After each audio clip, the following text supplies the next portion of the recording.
Jessa May Gomera, ang tagapaglahat sa simposyum na ito na may temang pagharap sa kahirapan, mga hamon at solusyon. Ang layunin ng simposyum na ito ay mas maintindihan ang ugat at epekto ng kahirapan at mabigyan ito ng mga solusyon.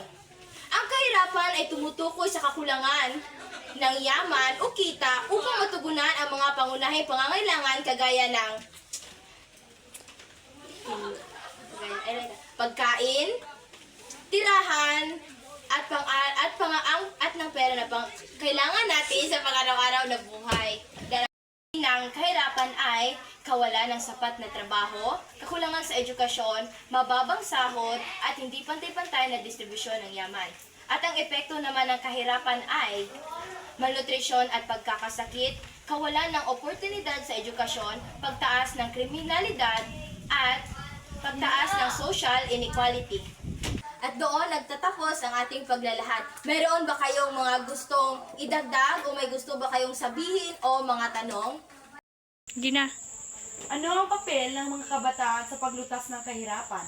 Ang kabataan ay may malaking papel sa paglutas ng kahirapan dahil sila ang susunod na lider. Sa pamamagitan ng pagsisikap nila, sila ay magiging malaking papel upang sugpuin ito.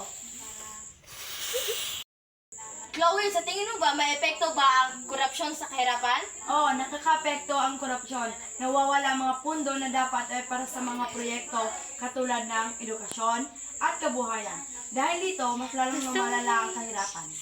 Maraming salamat sa ating lahat. Sa simposyum na ito, natutunan natin na ang sanhi ng kahirapan ay mula sa kakulangan sa edukasyon, trabaho, at hindi pantay-pantay na oportunidad.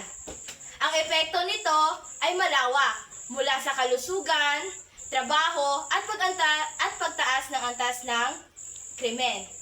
Solusyon nito ay nangangailangan ng sama-samang aksyon mula sa pamahalaan, pribadong sektor at mamamayan. Ang simposyum na ito ay nagpapaalala sa atin na ang bawat isa ay may papel na dapat gampanan upang sugpuin ang kahirapan.